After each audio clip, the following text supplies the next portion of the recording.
favored my sister my entire life. Then she found out I had $15 million and completely lost it at Thanksgiving dinner.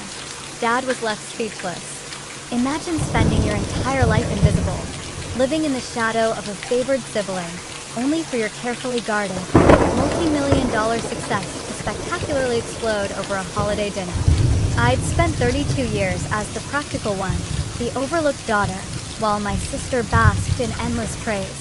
But last Thanksgiving, the secret of my $15 million fortune ripped my family apart. My name is Tanya, and for over 3 decades, I felt like a ghost in my own home. No matter what I achieved, no matter how hard I worked, I was always just less in my parents' eyes. They were too busy celebrating my perfectly average sister, Audrey, to ever truly see me. What they never knew was that while they built her up, I was quietly building an empire. This isn't just a story about money. It's about a lifetime of neglect, and the day it all came crashing down. Growing up in suburban Boston, our middle-class family looked picture-perfect from the outside. My dad, James, was an insurance adjuster, and my mom, Diana, taught 3rd grade. We lived in a neat colonial house, but inside those walls, the family dynamic was anything but equal. Audrey, born 2 years before me, was the golden child, practically from birth. I can still flip through our old photo albums and see entire books dedicated to Audrey's first steps, her first words, her first day of kindergarten. My milestones? Maybe a page or 2, tucked into the back of her albums, like an afterthought. The favoritism seeped into everything, 1,000 tiny paper cuts over the years. When Audrey started dance lessons at 6, my parents were at every recital, front row, beaming with huge bouquets and dozens of photos. Our living room became a shrine to her talent, overflowing with trophies. But the summer I won the state science fair at age 12, they skipped the ceremony. Why? Audrey had a dance competition the same day. My blue ribbon certificate ended up in a drawer, forgotten. Christmas mornings were the same story. Audrey would unwrap expensive, specifically requested gifts. I'd get practical items, generic presents that showed little thought. One year, I was 14, and Audrey received a stunning white gold necklace with a sapphire pendant that perfectly matched her eyes. I received a set of educational books about famous scientists. Don't get me wrong, I loved science, but the message hit hard. Audrey deserved beautiful things. I should just focus on being useful. Even discipline was a double standard. When Audrey broke curfew or lied about where she'd been, my parents would sit her down for a gentle conversation about choices. When I committed the exact same infractions, I was grounded immediately, often with extra chores piled on. It was so blatant, even our neighbors commented on it. Our bedrooms were silent witnesses to their investment. Audrey's room was redecorated every few years. Ballerinas, then pop stars, then a sophisticated teen retreat. My room? It kept the same pale yellow walls and basic furniture from elementary school all the way through high school. When I asked to paint my walls dark blue in 8th grade, my mother said, "We don't have money for unnecessary changes right now." 2 weeks later, Audrey was surprised with a complete bedroom makeover. I learned early, if I wanted any attention, it had to be through academic achievement. Audrey was a solid B student, excelling socially. I pushed myself for straight A's, joined every academic club, entered every competition, stayed up late studying. And how did my parents respond? With distracted nods or comments like, "That's nice, but don't you want to try something fun like your sister?" That constant dismissal could have broken me, but instead, it forged something else, fierce independence. By 13, I stopped looking for their approval.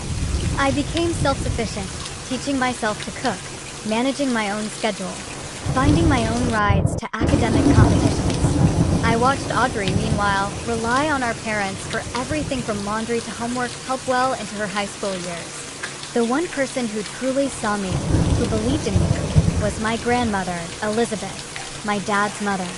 Grandma Liz was a sharp, no-nonsense woman, an accountant from an era when few women had careers.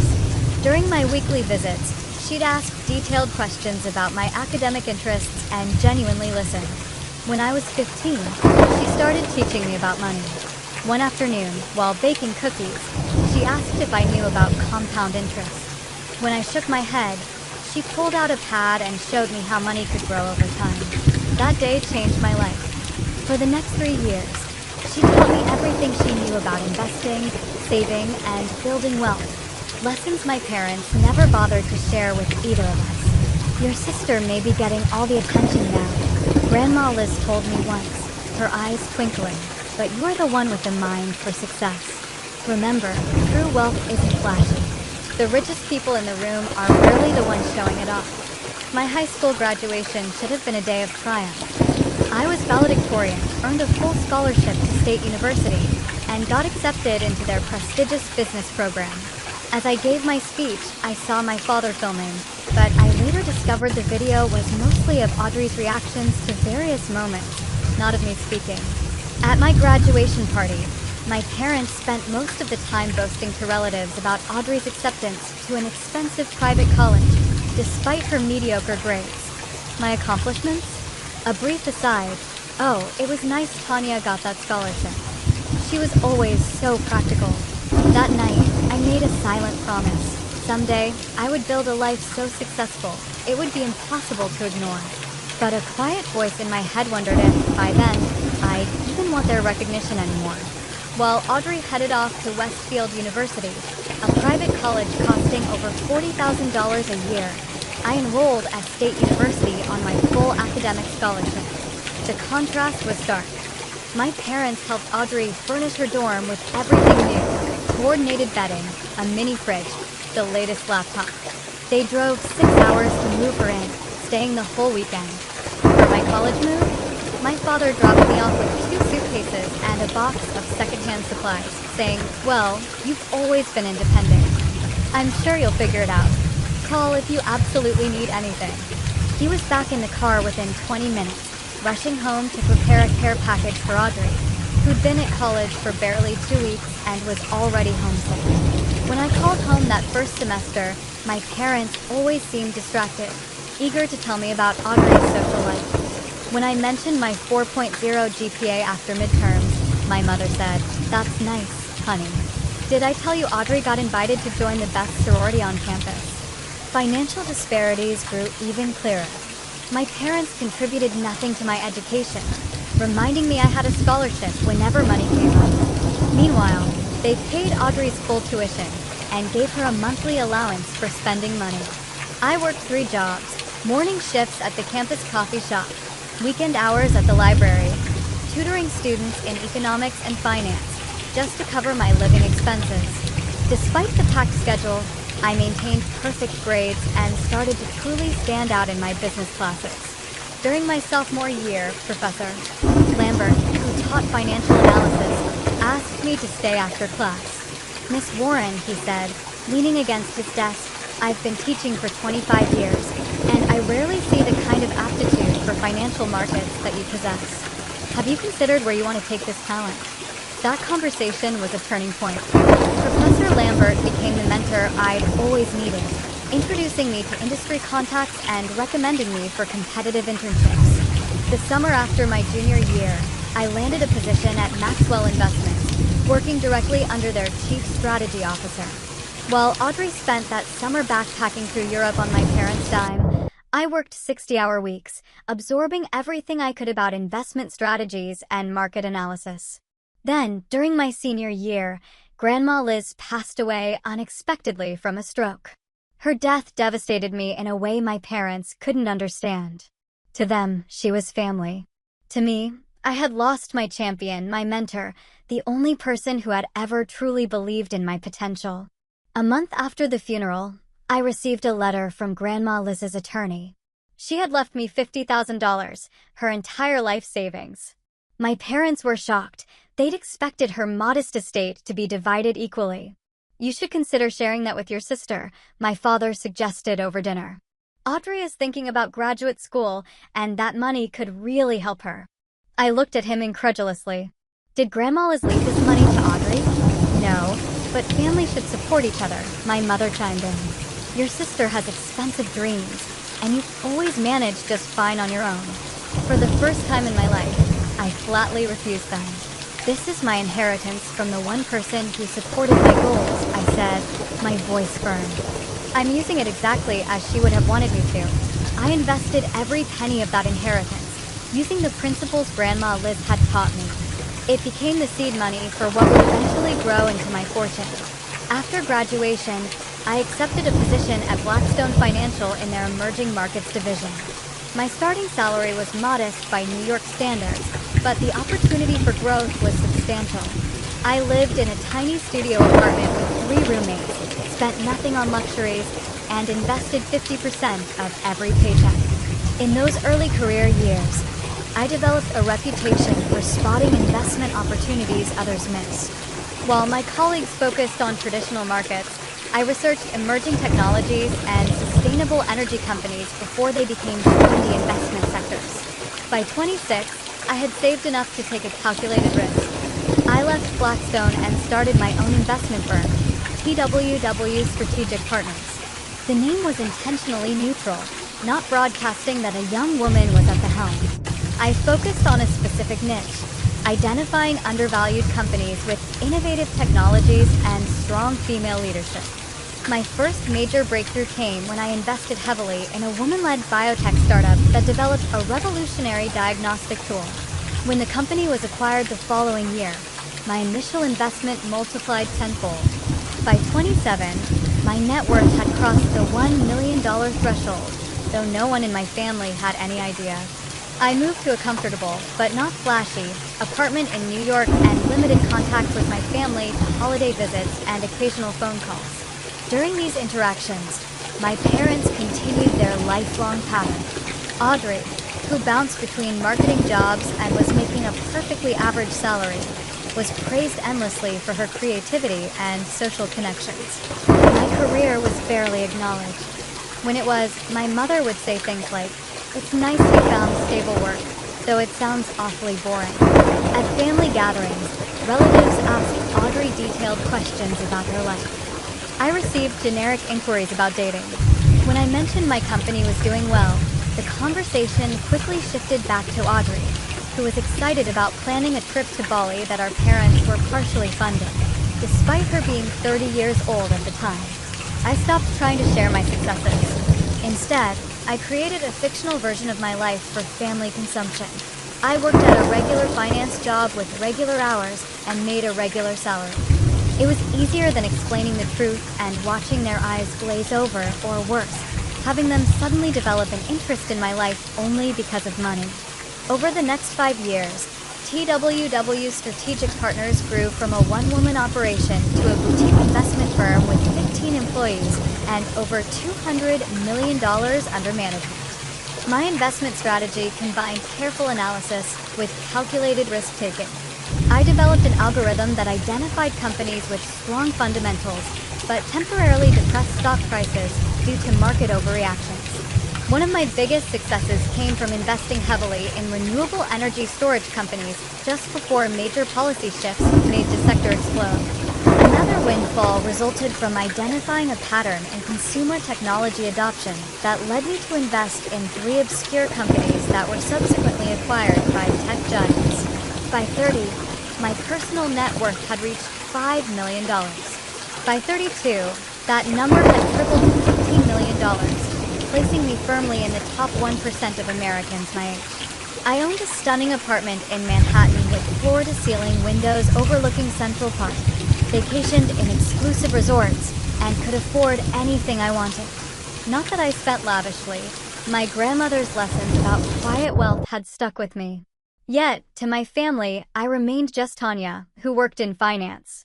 I carefully maintained this fiction through various strategies. I had a separate phone for family calls. I never posted about my business success on social media. When visiting my parents' home, I drove a rented Toyota rather than my Tesla.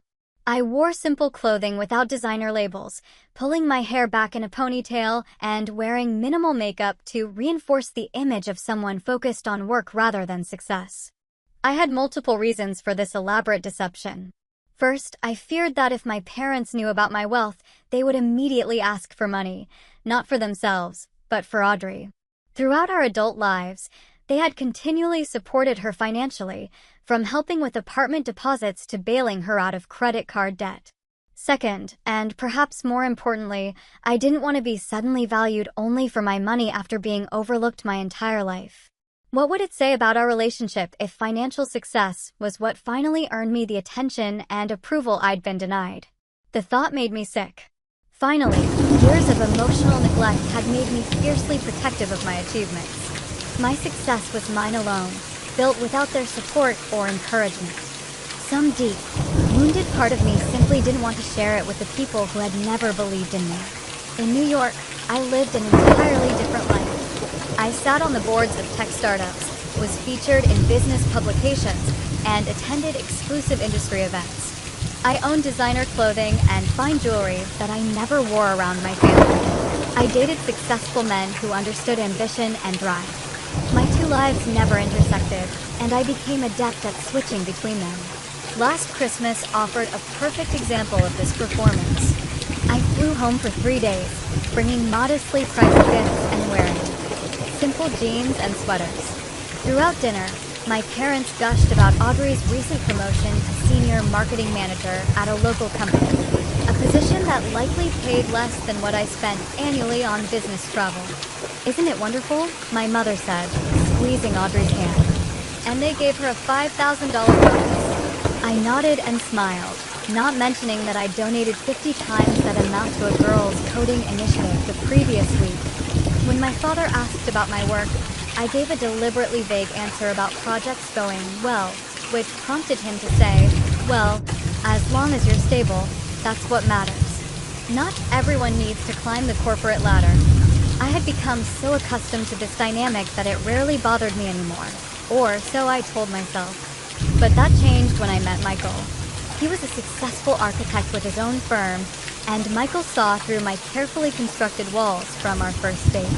After 3 months of dating, he asked the question no one had ever bothered to ask before. "Why do you downplay your success around your family?" The question caught me off guard. We were having dinner at my apartment, and I just finished a phone call with my mother, deflecting questions about my job with intentionally boring responses. "I don't downplay it," I said automatically. "They just aren't interested in finance." Michael gave me a knowing look. "Tanya, you're one of the most successful people I know. You manage hundreds of millions in assets. You've been profiled in Forbes. Yet you just told your mother that you had a normal day at the office checking spreadsheets." When I didn't respond, he continued more gently, "I'm not judging you. I'm just curious about why you hide such a huge part of yourself from them." That night, I told Michael the full story of my childhood and the years of emotional neglect. He listened without interruption, and when I finished, he said something that resonated deeply. Living two separate lives must be exhausting. At some point, don't you want to just be your whole self? His questions stayed with me for weeks. As Thanksgiving approached, I made a decision. I wouldn't dramatically announce my wealth, but I would stop actively hiding it. I would bring Michael home to meet my family, wear clothes I actually liked, and answer questions about my work honestly if asked. As a small step toward authenticity, I purchased a new television for my parents, a nice, but not extravagant, model. It was something they needed, as their current television was over 10 years old, and it represented a tiny fraction of what I could actually afford. Still, it was more expensive than my usual generic gifts, and I felt both nervous and excited about this small step toward honesty. The drive from New York to Boston on the Wednesday before Thanksgiving filled me with a familiar anxiety, despite Michael's reassuring presence. As we pulled onto my parents' street, I immediately noticed Audrey's new Audi parked in the driveway, a car I knew my parents had helped her finance, despite her supposed career success. "Showtime," I muttered to Michael as we parked on the street and gathered our bags. The television, wrapped in tasteful silver paper with a blue bow, sat in the back seat, ready for Wednesday's delivery after we settled in. The moment we stepped through the front door, the family dynamic established itself with painful predictability. My mother rushed past me to hug Michael, thrilled at meeting my successful boyfriend, while my father gave me a distracted pat on the shoulder before calling out, "Audrey. Tanya is here."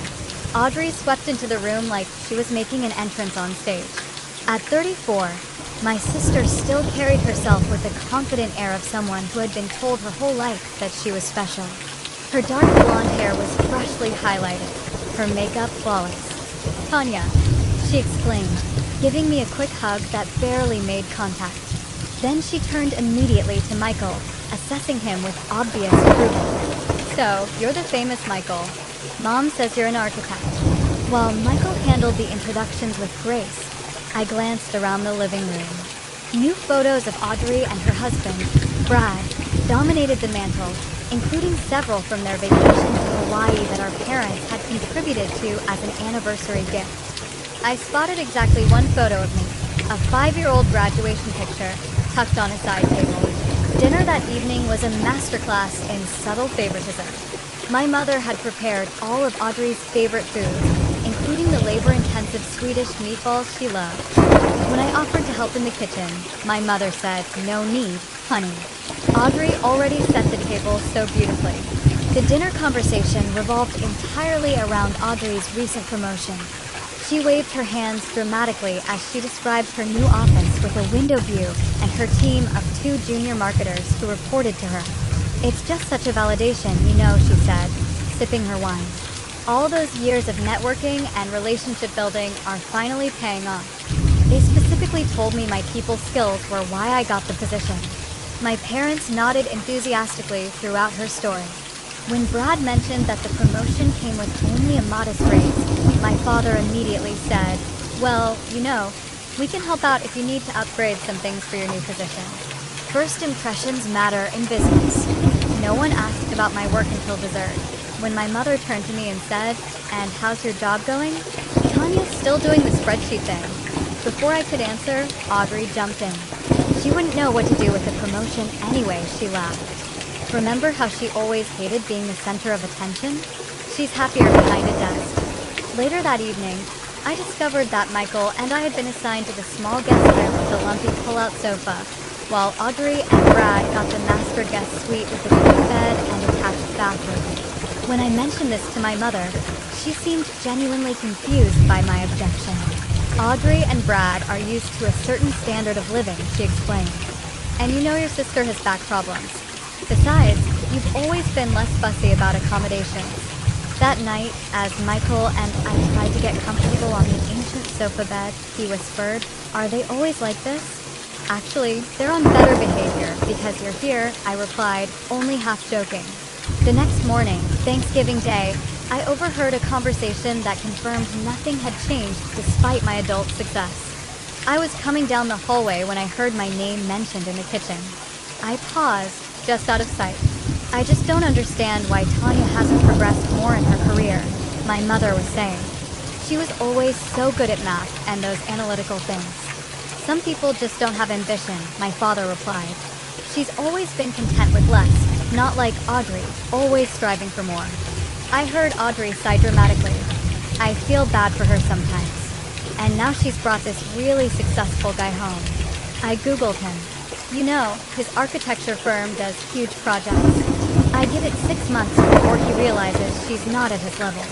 I stood frozen, their words cutting deeper than they should have, given how often I'd heard similar sentiments. Michael found me there, placed a gentle hand on my shoulder, and whispered, "Let's go for a walk." Outside in the crisp November air, I finally let the tears fall. "It's been like this my whole life," I said. "Nothing I do is ever enough. And now they're pitying me because they think you're too successful for me." Michael stopped walking and turned to face me. "You know what I think? I think it's time they knew exactly who you're hiding." Later that afternoon, while helping my mother prepare the Thanksgiving meal, I took a business call I couldn't avoid. One of our major investments was finalizing, and my input was required. I stepped into the backyard for privacy, speaking confidently about million-dollar figures and strategy adjustments. I didn't realize Audrey had followed me outside until I ended the call and turned to find her standing by the back door, her expression suspicious. "Who is that?" she asked. Sounded pretty intense for someone who just does data entry or whatever. "Just work stuff," I said, attempting to move past her into the house. She blocked my path. "Since when do data analysts talk about investment portfolios and 7-figure returns? What's your job, actually?" Before I could formulate a response, my mother called us both inside to help set the table. Audrey gave me a long, calculating look before turning away, but I knew the conversation wasn't over. My carefully constructed narrative was beginning to unravel, and I felt both terrified and strangely relieved. The final thread snapped when Michael, making casual conversation with Brad, mentioned our upcoming trip to Tokyo. Tanya has a new client there, he explained, but we're extending the trip to explore the city. I've never been, but Tanya goes a few times a year for work. I saw Audrey's head snap up from across the room, her eyes narrowing as she processed this new information that contradicted everything I told them about my modest career. As we moved toward the dining room for the Thanksgiving meal, I could feel the tension building like a thunderstorm on the horizon. The dining room looked like a scene from a traditional holiday movie. My mother had used her best tablecloth, the one with embroidered fall leaves my grandmother had given her years ago. The good china, which only appeared for special occasions, was set precisely at each place. A golden turkey sat in the center of the table, surrounded by all the classic sides: fluffy mashed potatoes, rich gravy, green bean casserole topped with crispy onions, sweet potato casserole with brown marshmallows, cranberry sauce, both homemade and from the can. We took our seats with my father at the head of the table, my mother at the foot, and couples on either side. My father said a brief grace, thanking God for family and abundance, words that felt strangely prophetic given what was about to unfold. The first 15 minutes proceeded pleasantly enough, with the usual comments about how moist the turkey was and reminiscences about Thanksgivings past. My mother directed most of her questions to Audrey and Brad, asking about their plans to renovate their kitchen and whether they were still considering starting a family soon. Audrey just turned 34. Plenty of time still, my mother said, squeezing my sister's hand, but grandchildren would be such a blessing. No one mentioned that I was 32 and might also be considering family planning.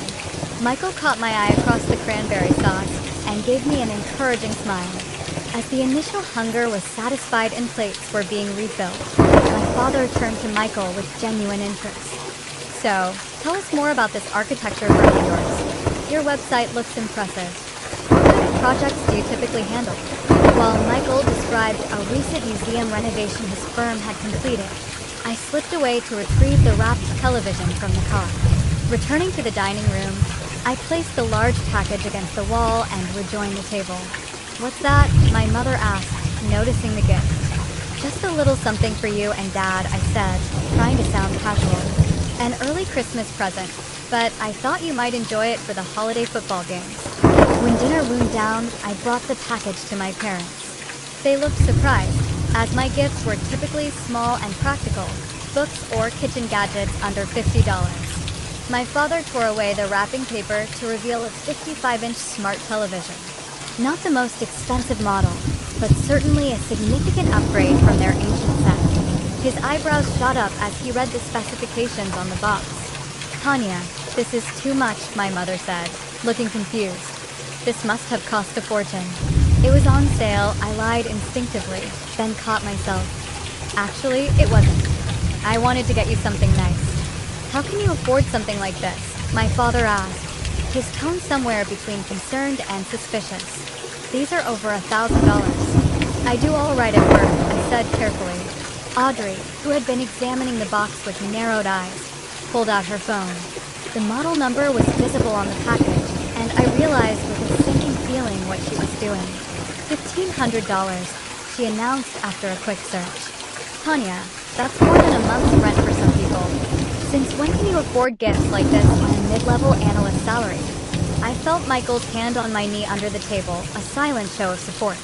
Taking a deep breath, I decided to wade into the truth, testing the waters. "I've actually been doing very well at work," I began. "My company has expanded significantly over the past few years, and I'm in a leadership position now." "Leadership?" Audrey snorted. "Last Christmas, you told us you were still doing the same job you'd started with." I simplified things, I admitted. "The truth is, I own my own investment firm. We're quite successful." A confused silence fell over the table.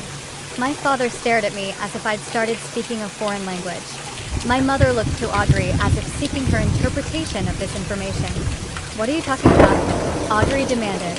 You've never mentioned owning a company. While this uncomfortable conversation was unfolding, Audrey's thumbs were busy on her phone. I realized she was Googling me, and unlike previous years, I had made no effort to ask professional publications to use my middle name or avoid photographs in recent profiles. The color drained from Audrey's face as she stared at her screen. Then, in a sudden movement that made everyone jump, she slammed her phone down on the table and stood up. Tanya Warren, CEO of TWW Strategic Partners, she read from her screen, her voice rising with each word. A boutique investment firm managing over $200 million in assets.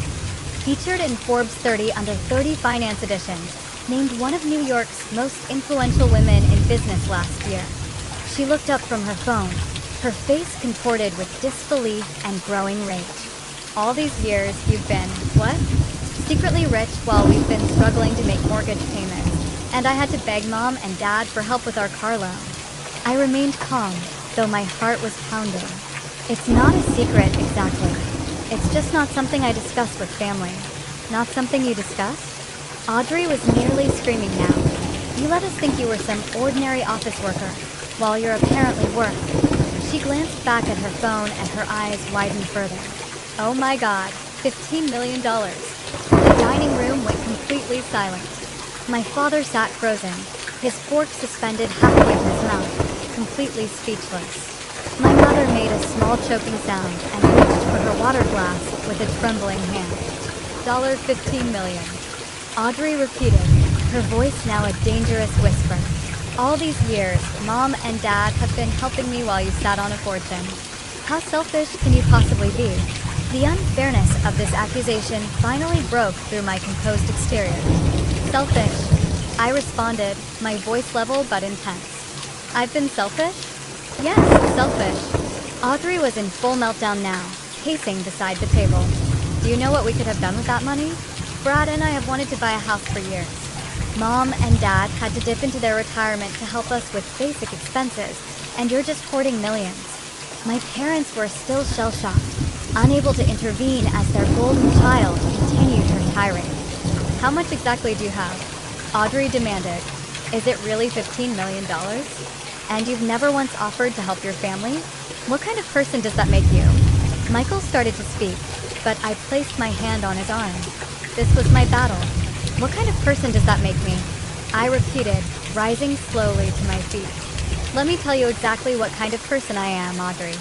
I'm the kind of person who has overlooked her entire life by her own family. I'm the daughter whose academic achievements were ignored while your dance recitals were treated like Broadway productions. I am the sister who got used clothes while you got designer labels, who got educational books for Christmas while you got jewelry. I turned to my parents, whose expressions had shifted from shock to a dawning, uncomfortable realization. I'm the daughter who worked 3 jobs in college while you paid Audrey's full tuition and gave her spending money, I continued. I'm the child whose graduation speech you barely watched because you were too busy filming Audrey's reactions. I am the person who built a multi-million-dollar company from scratch, with no support, no encouragement, and not a single word of pride from either of you. Brad was staring at his plate, clearly mortified. My mother had tears streaming down her face. My father still hadn't spoken, his mouth slightly open, as if the words were stuck in his throat. And now, I said, my voice steady despite the emotion coursing through me. Now that you've discovered I have money, suddenly I'm interesting? Suddenly I'm important enough to acknowledge? What does that say about our family? Audrey seemed momentarily stunned by my response, but quickly recovered. This isn't about childhood petty jealousy, Tanya, she snapped. This is about basic family obligation. You owe us. I don't owe anyone anything, I replied. The money I have, I earned through my own hard work and strategic decisions. Just like the attention you received all our lives is something you never had to earn. It was simply given to you. That's completely different. Audrey shouted, her face flushed with anger. Mom and Dad were just being parents. Of course they were proud of me. But money? Real money? That's something you share with family. Like you shared your parents' attention and love with me? I asked quietly. My mother finally found her voice. Tanya, we never meant to make you feel less loved, she said weakly. We just thought Audrey needed more support. You were always so capable, so independent.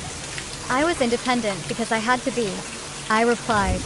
I was capable because no one else was going to do things for me. My father finally spoke, his voice hoarse.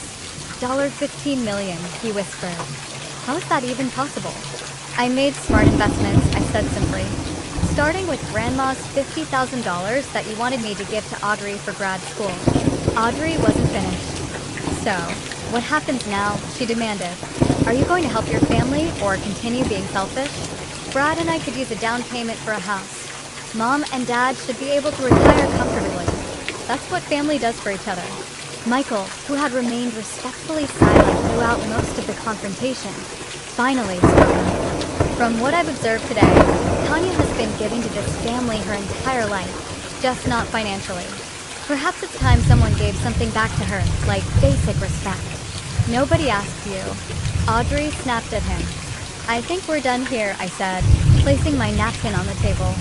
Michael and I will be staying at a hotel tonight. You're just going to walk out?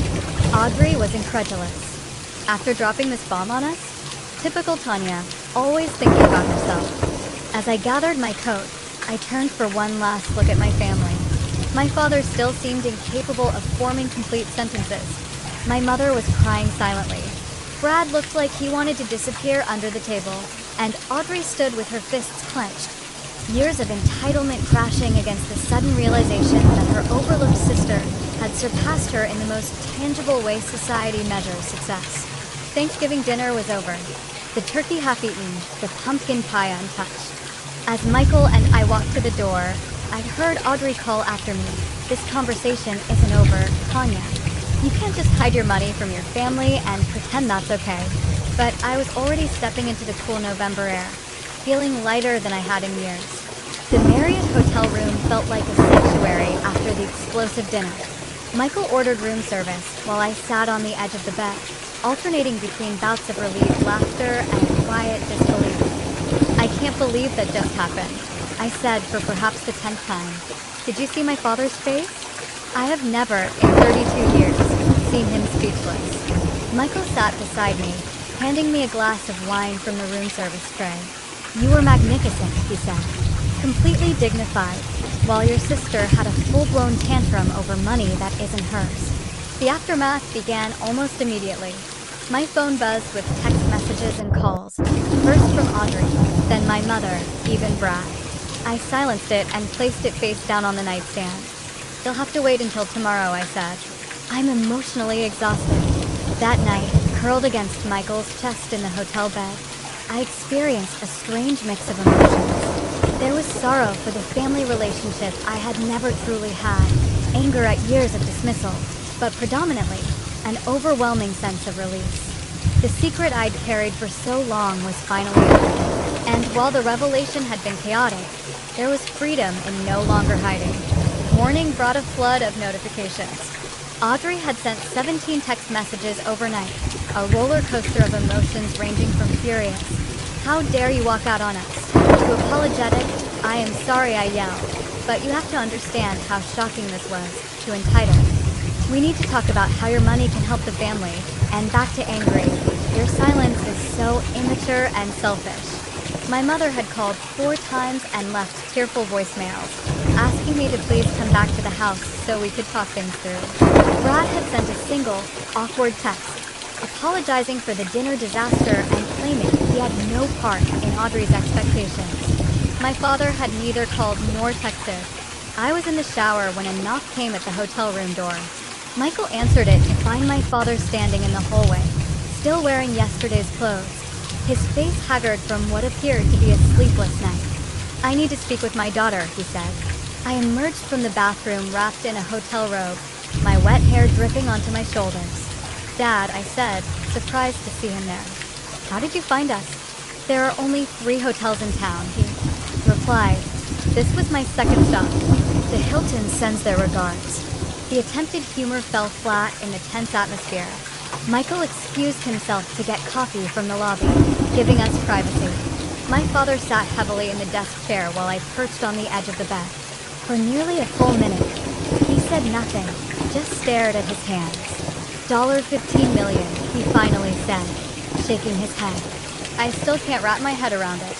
It's not about the money, Dad, I said quietly. He looked up, his eyes red-rimmed and tired. I know, he replied, surprisingly. It's about how we treated you. How we've always treated you. The simple acknowledgement caught me off guard. I'd expected defensiveness, justifications, perhaps even anger that I'd concealed my success. The admission nearly brought tears to my eyes. I wasn't a good father to you, he continued, his voice rough with emotion. I told myself that Audrey needed more attention, more support, more everything. She was always so dramatic, so demanding. You were quiet, capable, smart. I thought that meant you needed less from us. But that wasn't fair to you. No, it wasn't, I agreed, unwilling to soften the truth to make him feel better. Your mother and I, we fell into a pattern early on. Audrey would cry and throw tantrums if she didn't get what she wanted. You would just adapt, find another way. We took the path of least resistance, and you suffered for it. He ran a hand over his face. When you were 10, you won that science competition at school. Do you remember? You built that solar system model that actually moved. I was so proud, but I never told you. We had to leave early because Audrey was bored and making a scene. I remembered. I'd spent weeks on that project, carefully calculating the relative distances and sizes of the planets, building a motor from a kit to make them rotate. I won first place, but my family had already left when they called my name. There's been 1,000 moments like that, I said. 1,000 times when my achievements were brushed aside while Audrey's mediocrity was celebrated. He winced, but didn't argue. You're right. And now you've become more successful than we could have imagined, and we missed it. We missed your whole journey. Would it have mattered if I wasn't successful? I asked. If I was just an ordinary analyst making a decent living, would we be having this conversation? Or would Audrey still be the center of the family universe? He had no answer for that. Our conversation was interrupted by my ringing phone, my mother calling again. I declined the call, but moments later, my father's phone rang. He answered, speaking in low tones, his expression growing increasingly uncomfortable. They're at the house, he said after hanging up. Your mother and Audrey. They want to talk to you. All of us as a family. About my money, I guessed. He couldn't meet my eyes, which was answer enough. When Michael returned, I filled him in on the conversation. Is it worth going back there? He asked, concerned. You don't owe them another confrontation. I thought about it carefully. Part of me wanted to check out of the hotel and drive straight back to New York, leaving the mess behind. But another part, the part that had spent a lifetime seeking acknowledgement from my family, wanted resolution. I think I need to finish this, I said. Set boundaries once and for all. Back at my parents' house, I found my mother and Audrey waiting in the living room. My mother rushed forward to hug me, but I stepped back, maintaining distance. Let's just talk, I said. Audrey had clearly been crying. Her makeup was smudged and her eyes puffy, but the set of her jaw told me she was far from accepting the situation. I want to apologize for how I reacted yesterday, she began, her voice controlled. It was a shock, finding out my sister is secretly wealthy while we've been struggling. I've watched you take family support your entire adult life, I replied. College tuition, help with rent, car payments, vacations. Even now, at 34, you expect mom and dad to subsidize your lifestyle. I never asked for or received a dime. That's different, she insisted. They offered that help because they love me, and because I didn't need it, I don't deserve the same love? I asked. My mother interjected, her voice pleading. We love you both the same, Tanya. We just showed it differently. You didn't show it to me at all, I said flatly. My entire childhood is a case study in favoritism. That's not fair, my mother protested. We were present for you too. Name one of my achievements that you celebrated as enthusiastically as Audrey's dance recital, I challenged. One time you put my needs before hers. The silence was damning. Audrey, growing frustrated with the direction of the conversation, cut to her real concern. Look, what happened in the past is done. We're adults now. The question is, what are you going to do to help your family now that we know you can? The entitlement in her voice was staggering. "Nothing," I said simply.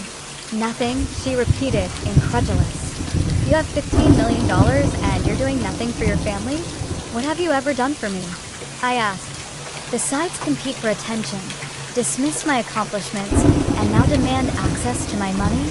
That's what families do, Tanya," she nearly shouted. "They support each other." "Yes, they do, I agree. But this isn't support you're asking for. It's entitlement to something you didn't earn. If mom and dad needed medical care or were losing their house, that's different. But you want my money because you think you deserve a better lifestyle than you've earned yourself." The conversation deteriorated from there. Audrey became increasingly hostile, alternating between guilt trips, outright demands, and finally, threats to cut me out of the family if I didn't share my wealth. My mother wept and pleaded for peace while failing to address the core issues. My father sat in silence, occasionally attempting to moderate, but mostly looking defeated. After an hour of circular arguments that resolved to nothing, Michael and I gathered our belongings and prepared to leave. As we headed for the door, my father followed us outside to the car. "I'm sorry," he said simply, "for everything. For 32 years of getting it wrong." I nodded, unable to formulate a response that encompassed the complexity of my feelings. We drove back to New York that afternoon, 3 days earlier than planned. During the long drive, Michael and I talked through everything that had happened. "You handled that with incredible grace," he said as we crossed the state line into New York. "Most people would have either caved to the pressure or completely burned bridges." "I don't know if the bridges aren't burned anyway," I sighed. "I can't imagine Thanksgiving will be on the calendar next year." "Maybe that's not a bad thing," he suggested gently. "Family should lift you up, not tear you down. Sometimes the family we choose is more important than the family we're born into." The week after Thanksgiving brought continued fallout. My parents called daily, their approach evolving from defending Audrey to slowly acknowledging their role in creating the family dynamic. My father especially seemed to be genuinely reflecting on his behavior. "I don't think I ever really saw you," he said during one call. "I was so busy managing Audrey's needs that I missed who you actually were." "I'm proud of you, Tanya. Not because of the money, but because you built something remarkable despite having parents who failed you." My mother struggled more to accept responsibility, often falling back on, "But we loved you both," or "Audrey just needed more attention." Still, I could sense a gradual shift in her perspective, small cracks in the narrative she'd maintained for decades. Audrey took a different approach. After several days of angry messages that I didn't respond to, she began reaching out to extended family, sharing a distorted version of events that cast me as a greedy, selfish sister who refused to help family in need. Cousins and aunts I barely spoke to started sending messages expressing disappointment in my materialism. "I've never asked you for money before," wrote my cousin Stephanie, whom I hadn't seen in 5 years, "but my son really wants to go to soccer camp this summer. And since you're obviously loaded." I deleted the messages without responding. The people who actually knew me understood the situation. The ones who only reached out when money was involved confirmed exactly why I'd kept my success private for so long. 6 months after the Thanksgiving meltdown, spring had brought new growth, both in the natural world and in my personal life. The immediate aftermath had been painful, but the enforced honesty had ultimately created space for healing, even if that healing looked different than I might have once hoped. I began seeing Dr. Elizabeth Harrison, a therapist specializing in family trauma, who helped me process the complex emotions surrounding my childhood and the recent confrontation. "Your success triggered a family system that was built on specific roles," she explained during one session. "You were assigned the role of the self-sufficient, overlooked child. Audrey was the needy, celebrated child. Your parents were the providers who focused their resources where they perceived the greatest need. When you revealed your success, you shattered those roles and the entire family system destabilized. Through therapy, I came to understand that while I couldn't change my past or my family's behavior, I could set clear boundaries going forward. I drafted an email to my entire family outlining these boundaries. I would not discuss my finances. I would not provide funding for Audrey's lifestyle. And I would only participate in family gatherings where my achievements and personhood were respected equally to my sisters. The response to these boundaries varied dramatically. Audrey essentially cut contact, sending a final, scathing message accusing me of destroying the family with my selfishness. I blocked her number the same day, a decision that brought immediate relief. My relationship with my parents evolved into something more limited, but also more honest. We spoke on the phone every few weeks, carefully avoiding topics that would trigger old patterns. My father made genuine efforts to show interest in my life and work, asking thoughtful questions about my company and acknowledging my expertise. "I truly didn't understand what you were building," he told me during one call. "I just assumed when you said finance, you meant some entry-level position pushing papers. I'm sorry I never asked for details." My mother found the adjustment more difficult. She continued to bring up Audrey, frequently lamenting the rift between us sisters and occasionally suggesting that a financial gift from me might help heal the relationship. "Mom," I said firmly during one such conversation, "my relationship with Audrey was broken long before money entered the picture. I'm not using my resources to buy a fake sisterhood." After careful consideration, I did make one financial decision regarding my family.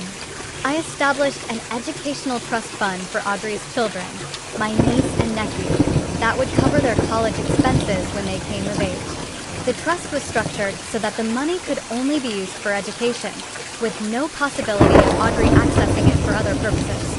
When I told my parents about the trust, my father expressed genuine gratitude. "That's incredibly generous, Tanya, especially given everything that's happened," he said. "I love those kids," I replied simply. "Their future shouldn't be limited by adult conflicts."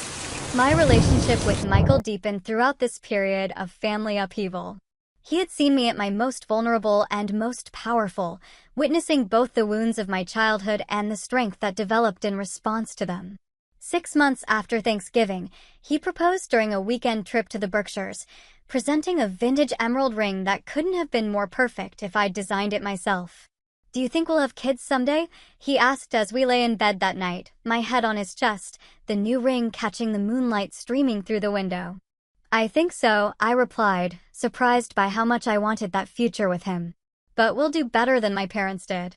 We'll love each child for exactly who they are, not who needs us most." In many ways, the most profound healing came through building what Michael had called my chosen family. My close friends, particularly those who'd known about my success all along, provided the unconditional support I'd never found at home. We celebrated holidays together, created new traditions, and built connections based on mutual respect rather than obligation or history. Perhaps the most unexpected development was my changing relationship with money itself. For years, my wealth had been a secret source of validation, concrete proof that I'd succeeded despite my family's lack of faith in me. After the confrontation, I began to see it differently, not as a scorecard, but simply as a tool that provided security and options.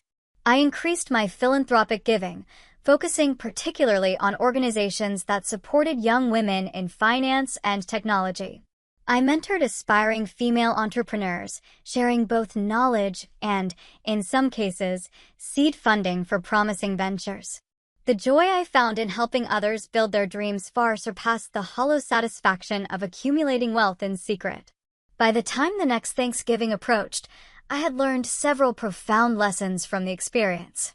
First, honesty, while sometimes painful, is ultimately less exhausting than pretense. Living a double life had consumed enormous emotional energy that I could now direct toward more fulfilling pursuits. Second, money doesn't create character flaws, it reveals them. Those who had always valued me continued to do so regardless of my financial status. Those who suddenly showed interest when they learned of my wealth had always been transactional in their approach to relationships. Third, and perhaps most importantly, I learned that my worth was never dependent on my family's recognition. I'd spent decades seeking validation from people who were constitutionally unable to provide it. That recognition had to come from within, from knowing my own value, regardless of external affirmation. The journey wasn't over, of course. Family systems don't transform overnight, and old wounds don't heal completely in a matter of months. But I had found a path forward that honored both my past experiences and my future possibilities. I had stopped allowing myself to be defined by what my family couldn't give me and started embracing what I could create for myself. I'll always be the girl who grew up in her sister's shadow, but I've also become the woman who stepped into her own light, and that, in itself, was a story worth $15 million.